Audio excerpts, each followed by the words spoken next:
പവിത്രം സീരിയലിന്റെ latest episode review ആണ് പറയുന്നത്. അങ്ങനെ വാസവൻ സുധാകരൻ മാഷിന്റെ വീട്ടിൽ വന്നുകൊണ്ട് തന്നെ ആകങ്ങ് ബഹളമുണ്ടാക്കാണ്. സുധാകരൻ മാഷ് പാവം കാര്യങ്ങളൊക്കെ വാസവനെ പറഞ്ഞ് മനസ്സിലാക്കാൻ നോക്കുന്നുണ്ട്. എന്റെ മോൻ വിക്രം ഒരിക്കലും അങ്ങനെയൊന്നും ചെയ്യില്ല, ആവുന്നതും തന്നെ പറഞ്ഞു നോക്കുന്നുണ്ട്. പക്ഷേ വാസവൻ അതൊന്നും തന്നെ കേൾക്കാൻ തയ്യാറാവുന്നില്ല. വിക്രം തന്റെ മകനെ കൊന്നുവെന്ന വാശിയിൽ അയാൾക്ക് ഭയങ്കര അങ്ങ് ദേഷ്യം വരികയാണ്. അയാൾ സുധാകരൻ മാഷിനെ തല്ലാൻ ഓങ്ങുന്നത് കണ്ടപ്പോൾ കമലമ്മ ഇടയ്ക്ക് കയറി വന്നതുകൊണ്ട് തന്നെ തടയാൻ നോക്കി. പക്ഷേ വാസവൻ അയാളെ ദൂരത്തേക്കങ്ങ് തള്ളിവിട്ടു. അങ്ങനെ തലയടിച്ച് വീണ കമലമ്മയുടെ ബോധമങ്ങ് പോയി. പെട്ടെന്ന് കേട്ട ആ ഒരു ആഘാതത്തിൽ ടെൻഷനും സ്ട്രെസ്സും പാവത്തിന് താങ്ങാൻ കഴിഞ്ഞില്ല. വാസവൻ അവിടെ നിന്നും പോയി. ശ്രീജയും മാഷും കൂടി ചേർന്ന് കമലമ്മയെ എഴുന്നേൽപ്പിക്കാൻ നോക്കിയെങ്കിലും അവർക്കൊട്ടും തന്നെ അനക്കമില്ലായിരുന്നു. ഉടനെ തന്നെ അവർ കമലമ്മയെ ഹോസ്പിറ്റലിലേക്ക് കൊണ്ടുപോയി. വിക്രം ഒരു തെറ്റും ചെയ്യില്ലെന്ന് ഉറപ്പുമുള്ള മാഷിന് ആകെ സങ്കടമായിരുന്നു. ഹോസ്പിറ്റലിലേക്ക് എത്തിയപ്പോൾ തന്നെ കമലമ്മയെ ICUയിലേക്ക് മാറ്റി. കാരണം ആ ഒരു പേടി കാരണം കമലമ്മയുടെ BP ഒക്കെ വല്ലാതെ ലോ ആയിട്ടുണ്ട്. ഇതിനിടെ വിവരമെല്ലാം അറിഞ്ഞുകൊണ്ട് തന്നെ അനിയൻകുട്ടൻ വിക്രമിനോട് പറഞ്ഞു, നിന്റെ അമ്മ ഹോസ്പിറ്റലിലേക്ക് അഡ്മിറ്റ് ആയി എന്നും വാസവൻ വീട്ടിലേക്ക് വന്ന് സീനുണ്ടാക്കിയതിനെ തുടർന്നാണ് എന്നും പറഞ്ഞപ്പോഴേക്കും വിക്രമിന് ഇരിക്കപ്പൊറുതി ഇല്ലായിരുന്നു. താനിപ്പോ ഒളിവിലാണെങ്കിൽ പോലും സ്വന്തം അമ്മയെ വയ്യാതായി എന്നറിഞ്ഞപ്പോഴേക്കും അമ്മയെ കാണാൻ ഒരു ആഗ്രഹം തോന്നി വിക്രമിന്. ജീവൻ പോയാലും അമ്മയൊന്ന് കാണാം. അനിയൻകുട്ടൻ അവനെ തടയാൻ നോക്കിയെങ്കിലും വിക്രം അതിനേക്ക് എതിർത്തു. എടാ, പുറത്തിറങ്ങിക്കഴിഞ്ഞാൽ പോലീസും വാസവന്റെ ഗുണ്ടകളും നിന്നെ വകവരുത്തുമെന്ന് പറഞ്ഞു നോക്കിയെങ്കിലും അമ്മ കഴിഞ്ഞിട്ടേ വിക്രമിന് മറ്റെന്തുമുള്ളൂ. എന്റെ പെറ്റമ്മയ്ക്ക് എന്തെങ്കിലും പറ്റിക്കഴിഞ്ഞാൽ തനിക്ക് സഹിക്കില്ല എന്നും പറഞ്ഞു കൊടുത്തിട്ട് അവൻ ഉടനെ തന്നെ അവിടെ നിന്നും ഇറങ്ങി. ഇതേ സമയത്തിന് ശ്രീജ വേദയെ വിളിച്ച് കാര്യങ്ങളൊക്കെ പറഞ്ഞു. വിവരം അറിഞ്ഞതോടുകൂടി തന്നെ വേദ ചങ്ക് തകർന്നു കൊടുത്തിനെ വേഗം ഹോസ്പിറ്റലിലേക്ക് ഓടിയെത്തുന്നുണ്ട്.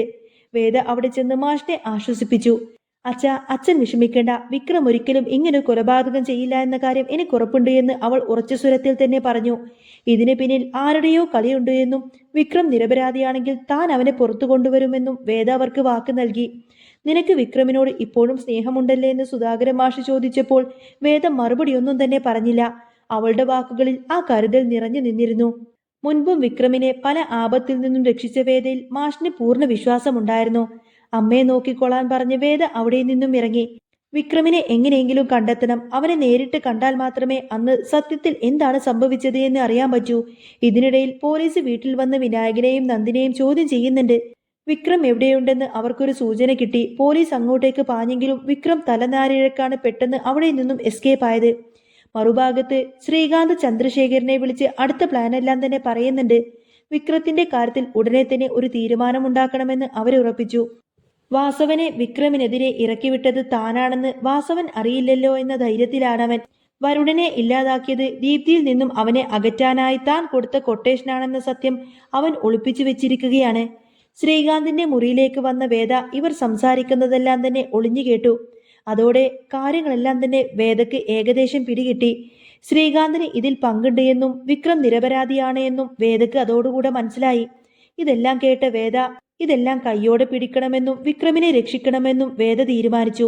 ഇതിനിടയിൽ ശ്രീകാന്ത് ദീപ്തിയെ ചെന്ന് അവളുടെ മനസ്സൊക്കെ വിക്രമിനെതിരെ കൂടുതൽ വിഷലിപ്തമാക്കുന്നുണ്ട്. വിക്രമാണ് തന്റെ ജീവിതം നശിപ്പിച്ചതെന്ന് അവൾ വിശ്വസിച്ചു. ദീപ്തി അതെല്ലാം വിശ്വസിച്ചതിന് ശേഷം വേദയോട് പോലും അങ്ങ് തട്ടിക്കയറാണ്. അന്വേഷണം നടത്തുന്നതിൽ ഒരു രാത്രി വേദയെ ജോസഫ് വിളിക്കുന്നു. വിക്രം എവിടെയുണ്ടെന്നും അറിയാമെന്നും പറഞ്ഞ് ചക്രവാണി സാറിന്റെ ഓഫീസിലേക്ക് അവൻ എത്തിക്കാൻ വേദ നിർദ്ദേശിച്ചു. ജോസഫ് പറഞ്ഞിട്ടും വിക്രം ഒറ്റയ്ക്ക് വക്കീൽ ഓഫീസിലേക്ക് ബൈക്കിൽ തിരിച്ചു.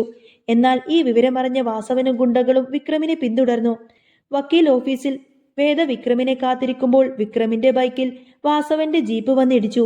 റോഡിൽ തെറിച്ചു വീണ വിക്രം എഴുന്നേറ്റ് ഓടാൻ നോക്കിയെങ്കിലും വാസവൻ അവന്റെ കാലിനങ്ങ് വെടിവെച്ചു. ഇരുട്ടിലേക്ക് ഉരുണ്ടു വീണ വിക്രത്തെ വാസവന് കണ്ടെത്താൻ കഴിഞ്ഞില്ല. അവൻ തീർന്നു കാണണമെന്ന് കരുതി അയാൾ അവിടെ നിന്നും ഓടിപ്പോയി. പിന്നീട് അവിടേക്കെത്തിയ വേദയും ജോസഫും ചേർന്നുകൊണ്ടാണ് രക്തം വാർന്നു കിടക്കുന്ന വിക്രമിനെ കണ്ടെത്തിയത്.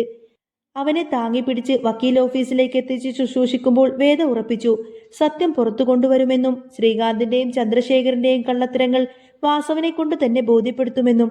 വാസവൻ സത്യം അറിഞ്ഞു കഴിഞ്ഞാൽ അവരെയൊന്നും വെറുതെ വിടില്ല എന്ന് ഉറപ്പാണ്.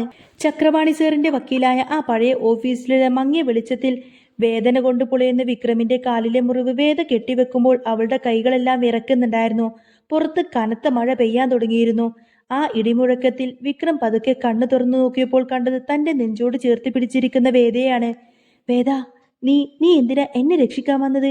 എല്ലാവരും എന്നെ ഒരു കൊലപാതകയായിട്ടല്ലേ കാണുന്നത് എന്ന് വിക്രം വിങ്ങലോടെ ചോദിക്കുമ്പോൾ വേദയുടെ കണ്ണുകളിൽ നിന്നും ഒരു കണ്ണുനീർത്തുള്ളി അവന്റെ നെറ്റിയിലേക്ക് അങ്ങ് വീഴു.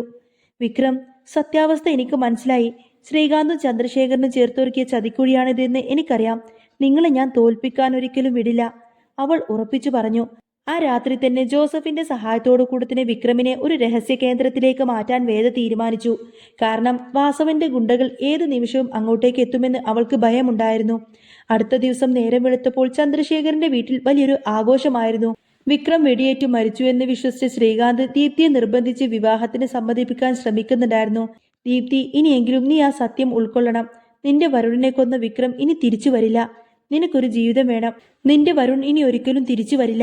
നിനക്കിനി ഒരു ജീവിതം വേണമെന്ന് ശ്രീകാന്ത് ഉപദേശിക്കുമ്പോൾ ദീപ്തി ആകെ തകർന്നു പോയിരുന്നു. ഈ സമയം വേദ നേരെ വാസവന്റെ അടുത്തേക്ക് ചെന്നു. മകനെ നഷ്ടപ്പെട്ട ആ അച്ഛന്റെ കണ്ണിലെ കനൽ കണ്ടപ്പോൾ അവൾക്ക് ഭയം തോന്നിയില്ല. വാസവ ചേട്ടാ, നിങ്ങൾ കൊന്നത് നിങ്ങളുടെ മകന്റെ ഘാതകനെയൊന്നുമല്ല, മറിച്ച് വരുണിനെ സ്നേഹിച്ച അവന്റെ സുഹൃത്തിനെയാണ്. അത്രയും പറഞ്ഞുകൊണ്ട് തന്നെ വേദ ശ്രീകാന്തും ചന്ദ്രശേഖരനും തമ്മിൽ നടത്തിയ ആ ഒരു ഫോൺ സംഭാഷണത്തിന്റെ റെക്കോർഡിങ്സ് എല്ലാം തന്നെ വാസവന് മുന്നിലങ്ങ് പ്ലേ ചെയ്ത് കൊടുത്തു. അത് കേട്ടതോടുകൂടി തന്നെ വാസവന്റെ മുഖമങ്ങ് വലിഞ്ഞു മുറുകി. തന്റെ മകന്റെ യഥാർത്ഥ ശത്രുക്കൾ തന്റെ കൂടെ നിന്നവർ തന്നെയാണെന്ന് തിരിച്ചറിഞ്ഞ നിമിഷം അയാൾ ഒരു ഭ്രാന്തനെ പോലെ നിന്നങ്ങ് അലറി. വാസവൻ തന്റെ ജീപ്പുമായി ചന്ദ്രശേഖരന്റെ വീട്ടിലേക്ക് ചെന്നു. അവിടെ കല്യാണ നിശ്ചയത്തിലുള്ള ഒരുക്കങ്ങളെല്ലാം തന്നെ നടക്കുന്നുണ്ടായിരുന്നു. എല്ലാവരും നോക്കി നിൽക്കെ തന്നെ വാസവൻ ശ്രീകാന്തിനെ കോളറിനങ്ങ് കുത്തിനി പിടിച്ചു. എന്റെ മോനെ കൊന്നിട്ട് നീ സുഖമായിട്ട് വാഴാമെന്ന് കരുതിയോടാ എന്നും ചോദിച്ചുകൊണ്ട് തന്നെ അയാൾ ശ്രീകാന്തിനെ നിലത്തിട്ടങ്ങ് ചവിട്ടി. പോലീസും അങ്ങോട്ടേക്ക് എത്തിച്ചേർന്നിരുന്നു. വേദ ഹാജരാക്കിയ തെളിവുകളുടെ അടിസ്ഥാനത്തിൽ ശ്രീകാന്തും ചന്ദ്രശേഖരനെയും അവിടെ വെച്ച് തന്നെ പോലീസ് അറസ്റ്റ് ചെയ്തു. ഇതെല്ലാം കണ്ട് പകച്ചത് പോയ ദീപ്തിയുടെ അടുത്തേക്ക് വിക്രം പതുക്കെ ചെന്നു. അവന്റെ കാലിലെ കെട്ടും തളർച്ചയും കണ്ടപ്പോൾ ദീപ്തിക്ക് വല്ലാത്ത സങ്കടം തോന്നി. അങ്ങനെ വിക്രം നിരപരാധിയാണ് എന്ന കാര്യം വേദ തെളിയിച്ചു കഴിഞ്ഞിരിക്കുന്നു. ഇതേ സമയത്ത് കമലമ്മയാണെങ്കിൽ രോഗമെല്ലാം ഭേദമായിക്കൊണ്ട് തന്നെ കമലമ്മ ഹോസ്പിറ്റലിൽ നിന്ന് സുഖം പ്രാപിച്ച് തിരിച്ച് വീട്ടിലേക്ക് എത്തിയപ്പോൾ വിക്രത്തെയും വേദയും ഒരുമിച്ച് കാണുകയാണ് അമ്മ.